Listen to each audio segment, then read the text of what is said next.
Guys welcome to fintech trading. जैसा कि आप स्क्रीन पे देख पा रहे हो, आज का हमारा डिस्कशन का शेयर रहेगा सुजलोन एनर्जी। इसको वन डे कैंडल चार्ट पे हम लेंगे और इसको जानने की कोशिश करेंगे क्या अभी ये शेयर लेना हमारे लिए वैल्यू वर्दी रहेगा या अभी हमें थोड़ा सा होल्ड में रखना चाहिए अपना डिसीजन। तो हम इसके बारे में थोड़ा सा जानेंगे, इसके लेवल्स जानने की कोशिश करेंगे, सारी चीज़ें हम डिस्कस करेंगे। आप वीडियो के अंत तक बने रहिए। देखिए, मार्केट कैप के हिसाब से 1 लाख करोड़ के आसपास का है, थोड़ा सा कम है ये, इसलिए मिड कैप श्रेणी में आता है। ये जैसे ही 1 लाख करोड़ का हो जाएगा ये लार्ज कैप कैटेगरी में चला जाएगा, और बीच में लार्ज कैप कैटेगरी में बन भी गया था, लेकिन वैसे ही इसका थोड़ा मार्केट वैल्यूएशन गिर गया। अभी ये मिड कैप श्रेणी में काउंट हो रहा है। ग्रीन एनर्जी सेक्टर में काम करता है, विंड टर्बाइन बनाने का काम ये शेयर करता है, और पी वैल्यूएशन इसका 44 है। आरओई देखिए, रिटर्न ऑन इक्विटी तो इसका 16.84 है। 1 साल में इसने रिटर्न 40% दिए हैं, वहीं 3 साल में इसने 700% रिटर्न दिए, वहीं 5 साल में 1400% रिटर्न दिए हैं। यहीं इसका रेवेन्यू की बात करें तो विंड टर्बाइन से 80% का रेवेन्यू आता है, ऑपरेशन एंड मेंटेनेंस से इसका जो है 15% रेवेन्यू आता है। लोकेशन इसकी 94% इंडिया में है और 6% यूरोप साइड में है।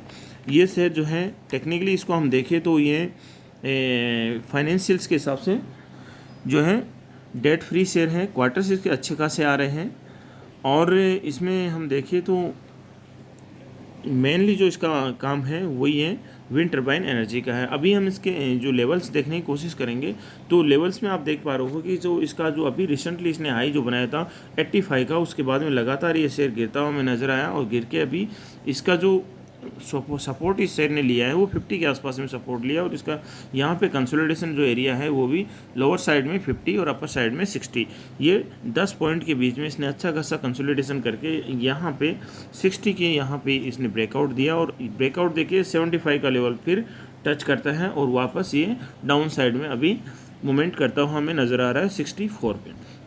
तो हमें एज ए इन्वेस्टर क्या करना चाहिए लॉन्ग टर्म के हिसाब से? देखो, शेयर तो मुझे एम्बिशियस लगता है, इसमें कोई प्रॉब्लम नहीं है, लेकिन मुझे लगता है इसका मतलब ये नहीं कि वो आपको भी लगता है। आप अपनी स्टडी कीजिए, अपने हिसाब से अपने फंडामेंटल एनालिसिस कीजिए, अपने फाइनेंशियल एडवाइजर से पूछ के सारे डिसीजन लीजिए, जिससे कि जो भी प्रॉफिट बने, जो भी इसमें आपको अच्छा लगे वो आप करने की कोशिश कीजिए। और मुझे ऐसा लगता है कि ये शेयर यहाँ पे कुछ दिनों के लिए थोड़ा साइडवेज जोन आपको यहाँ पे दिखा सकता है। अभी मार्केट में थोड़ा कंसोलिडेशन चल रहा है, अभी थोड़ा सा प्रेशर है, एक जो ईरान और इजराइल का जो कॉन्फ्लिक्ट चल रहा है उसके देखते हुए यहाँ पे थोड़ा साइडवेज जोन क्रिएट करेगा, और या फिर ये डाउन साइड में यदि आता है तो ये 60 का यहाँ पर सपोर्ट लेगा। तो 60 का इसका अच्छा खासा सपोर्ट है, 60 के सपोर्ट पर शेयर को आप बाई करके चल सकते हो। और यदि अपसाइड में जाता है तो ये जैसे ही 70 के आसपास है, 70 के अपसाइड मोमेंटम देता है, 70 से ऊपर अच्छा खासा स्ट्रॉन्ग कंसोलिडेशन से शेयर निकलता है, तो ये आपको हायर लेवल्स दिखाता हुआ नजर आएगा। 70 के बाद में ये 80 की तरफ दौड़ता हुआ आपको नजर आएगा, 80 से बाद में 85 और फिर 90 और 100 की तरफ जाता हुआ नजर आएगा। लेकिन एक बार इसे रुक गया है तो इसको आपको ये मौका दे रहे हैं, इसका आप फ़ायदा उठा सकते हो। इसको बाई एंड डिप स्ट्रेटेजी में आप जाके शानदार तरीके से अपने पोर्टफोलियो को अच्छे से मैनेज कर सकते हो।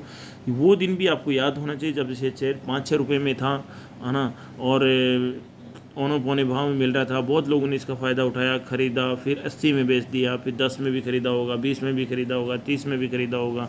आज ये 60 के आसपास चल रहा है, 65 के आसपास चल रहा है। कोई बात नहीं, कोई भी वैल्यूएशन, कोई भी इसका प्राइस हो, लेकिन एक फेयर वैल्यूएशन होना चाहिए जिसको जज किया जा सके, और उसका मार्केट में आगे जाके क्या इम्पैक्ट पड़ने वाला है, उसका फ्यूचर क्या है, उसको देख के आपको चलना है। मेरे हिसाब से फ्यूचर तो इसका ब्राइट है, लेकिन वैल्यूएशन थोड़ा सा हाई है, तो ये यदि